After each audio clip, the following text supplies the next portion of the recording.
الحمد لله رب العالمين الرحمن الرحيم مالك يوم الدين والصلاة والسلام على سيد المرسلين وعلى آله وصحبه أجمعين أما بعد.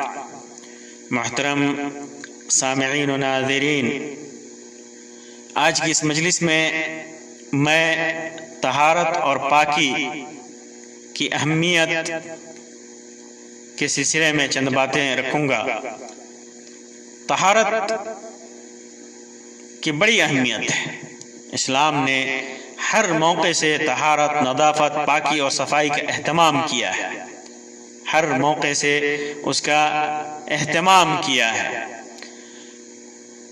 طہارت دو طرح کی ہے، دل کی صفائی اور یعنی باطنی طہارت اور ظاہری طہارت. باطنی طہارت دل کی صفائی، دل کی صفائی شرک، بدعات، کینہ، حسد اور اس قسم کی چیزوں سے دل کو پاک رکھنا، دل کو صاف رکھنا. اسی وجہ سے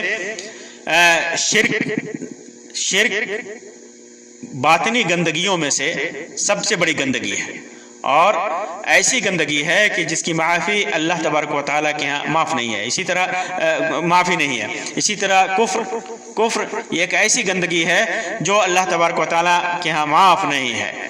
اسی طرح کینہ، حسد، ڈاہ اور اس قسم کی چیزیں بڑے گناہوں میں سے ہے، بڑے گناہوں میں سے ہے. اسی وجہ سے دل کو ان چیزوں سے پاک رکھنا نہایت ہی ضروری ہے.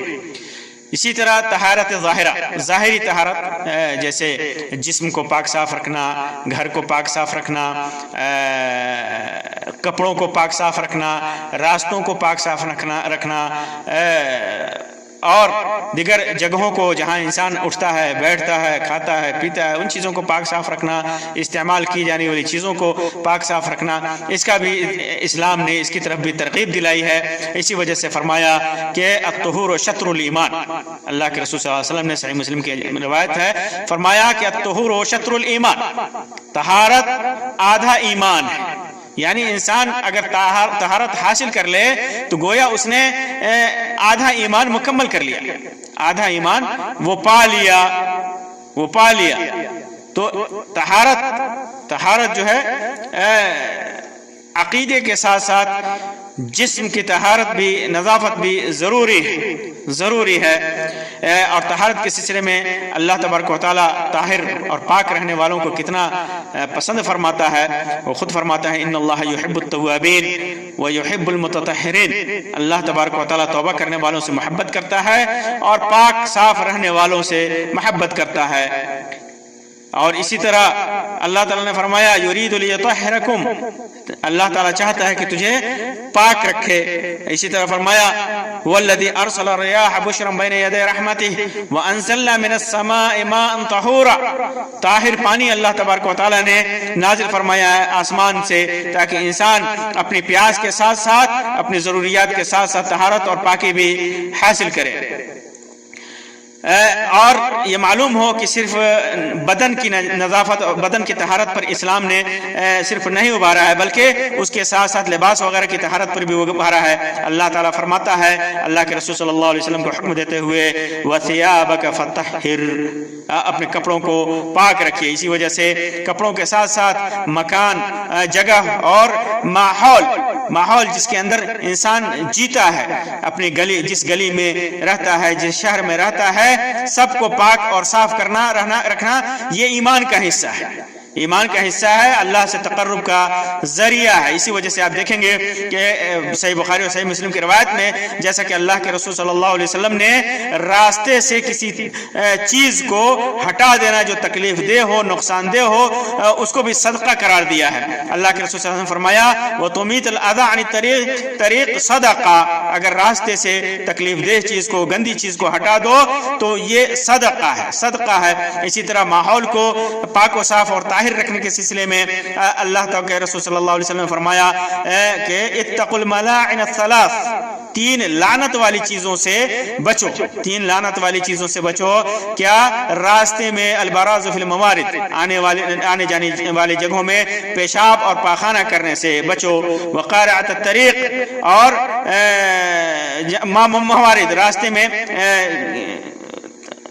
جہاں پانی موارد جہاں پانی پینے لوگ جاتے ہیں، جہاں نہانے جاتے ہیں پوکھر میں یا ندی میں، جہاں لوگ جانور پانی پینے جاتے ہیں، اور جہاں جو جانور یا انسان وہاں استفادہ کرتے ہیں، وہاں پیشاب اور پاخانے سے بچو، وقارعۃ الطریق اور آنے جانے والے راستوں سے، وفی الظل اور سایوں میں قضاء حاجت کرنے سے، پیشاب پاخانہ کرنے سے بچو، ظل میں پیشاب پاخانہ کرنے سے بچو۔ تو یہ ماحول کو پاک اور صاف رکھنے کی بہترین رہنمائی ہے۔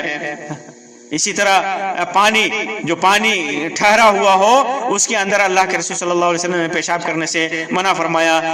التبول فی الماء الراکد، نہا النبی صلی اللہ علیہ وسلم عن التبول فی الماء الراکد، ٹھہرے ہوئے پانی میں پیشاب کرنے سے اللہ کے رسول صلی اللہ علیہ وسلم نے منع فرمایا۔ تو اس تعلیم سے یہ پتہ چلتا ہے کہ اسلام نے کے اندر کتنی خوبصورتی ہے کہ انسان کی پاکی صفائی اور کتنا لحاظ رکھا ہے۔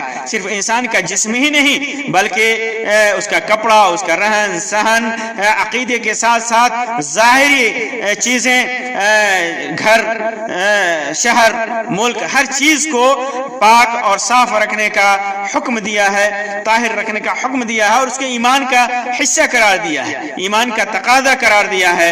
انسان اگر صحت کے ساتھ رہنا چاہتا ہو اور بیماری کو ماحول سے ختم کرنا چاہتا ہو تو اسے چاہیے کہ اسلام کی تعلیم پر عمل کرتے ہوئے خود کو پاک و صاف رکھے۔ آپ کو تعجب ہوگا کہ اللہ کے رسول صلی اللہ علیہ وسلم نے بلکہ اللہ تبارک و تعالی نے عبادتوں کی صحت کے لیے بھی طہارت کو شرط رکھا ہے۔ یعنی ہماری بعض عبادتیں بغیر طہارت کے پوری ہی نہیں ہوتی، عبادتیں صحیح ہی نہیں ہوتی، قبول ہی نہیں ہوتی اللہ تبارک و تعالیٰ کے ہاں۔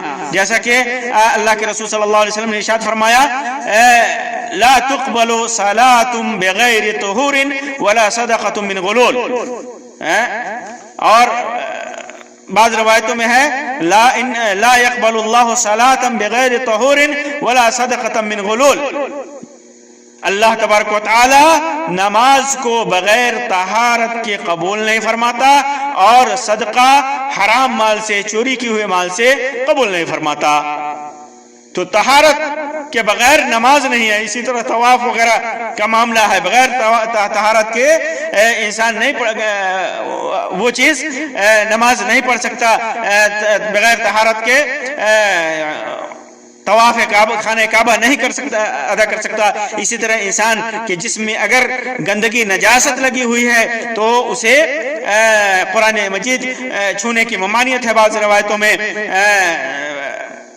لا یمسہ الا المطہرون، اللہ تبارک و تعالیٰ نے فرمایا کہ پاک اور صاف آدمی ہی اس کو چھوئے گا۔ تو نماز وغیرہ کے لیے طہارت شرط ہے، طہارت کے ساتھ ساتھ نماز کے لیے خصوصی طور پہ وضو شرط ہے۔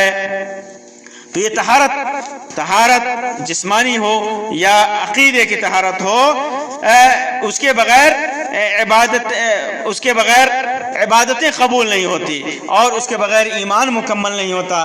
اس وجہ سے طہارت کا ہمیں اہتمام کرنا چاہیے۔ اگر بیماریوں سے بچنا ہے، تکلیفوں اور مصیبتوں سے بچنا ہے، اللہ تبارک و تعالیٰ کے پکڑ سے اور عذاب سے بچنا ہے، اپنے ایمان کو مکمل کرنا ہے، تو طہارت اور نظافت، پاکی اور صفائی کا اہتمام کیا جائے۔ یہی ہمارے جسم جان کے لیے اور ہماری صحت کے لیے مناسب ہے۔ اللہ تبارک و تعالیٰ سے دعا ہے کہ اللہ تبارک و تعالیٰ ہمیں پاک و صاف اور طاہر رہنے کی توفیق عطا فرمائے۔ اللہ تبارک و تعالیٰ ہمارے ایمان کی حفاظت فرمائے، بیماریوں سے، مصیبتوں سے اور بلایا سے ہماری حفاظت فرمائے۔